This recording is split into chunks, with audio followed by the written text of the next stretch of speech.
Welcome back to the Guardians of Lore, Chapter 19 The Wells.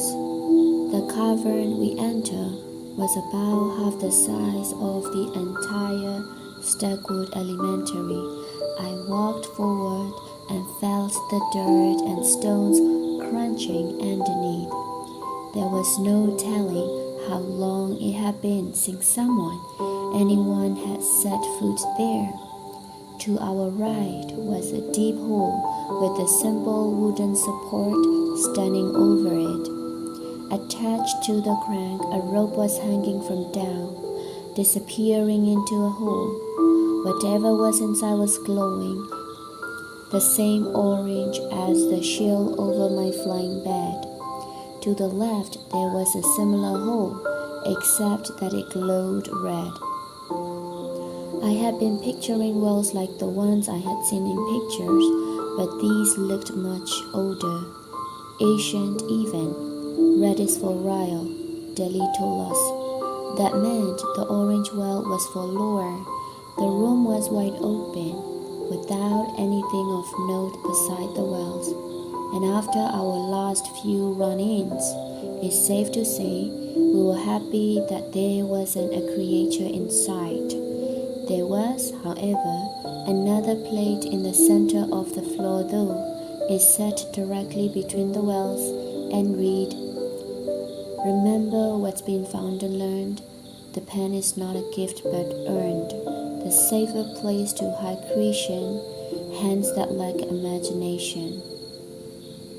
Great, another riddle, Cal. You figure out the last one. What does this one mean? So I asked me. I don't know yet, I replied. We searched around, looking for the pen under every rock and inside every crack. There was no sign of it. How do we even know it's in here? I asked Deli. It's in here, she said. Where then? So I asked. If it's down another hole, I quit. We're going to reach the other side of the world pretty soon. It hit me right away. "Swai, you're brilliant," I shouted. "I know why," he answered. "There are 2 holes here already, and we haven't checked them," I said. Deli gave a smile. "Of course," she said. I ran over to the well of Lore, grabbed the handle, and started turning the crank. The rope creaked and groaned as it crawled up toward us, so I grabbed the handle to help. Deli hopped to the edge of the hole to peer down. "I see it," she said. "There's a bucket coming up." By the time I saw the bucket, I was already sure there was nothing inside. We finished pulling it up anyway. "Now what?" asked Swai. "There's still one more to check," I said. Swai shuddered. "The Ryle one? Do we have to?" "We don't have a choice," I said. We went over to the well of Ryle and started cranking again. This time the crank turned much slower. Swai and I were both getting tired when Deli called out. "I see another bucket," she said. I keep cranking, but the muscles in my arms had started to burn. The bucket lured into sight. "Keep going. This one looks different," Deli said excitedly. When I looked down, I agreed that the inside of this bucket looked different. Something was moving inside. The last few feet were the hardest. When the bucket was finally within reach, I took it off the worn metal hook and set it down carefully next to us. The inside of the bucket was bad news, awful even. It was filled with the brim with purple roots, except this time the roots was much thicker and darker. The smell was overwhelming. "Most of that root stuff," Swai complained. "This looks stronger," said Deli. "The pen had to be inside." The words of the riddle floated through my head. Remember what's been found and learned. What I had learned that drafts like to hide things underground. So I had already reminded me of that moment ago, but it wouldn't help here.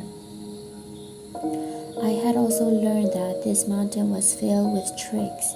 like tunnels that are long and short at the same time. And I had learned from the boat that sometimes making the more dangerous choice is the only thing that will save you. That's when it hit me. The words gained meaning and I knew what I had to do. I was starting to like these rhyming riddles. I reached my hand inside the bucket with my right arm, past the surface of the thick roots. What are you doing? Yelled Swine. I kept reaching until my hand hit the bottom. I expected to feel the pan and the roots to disappear like it had in the boat. Neither happened.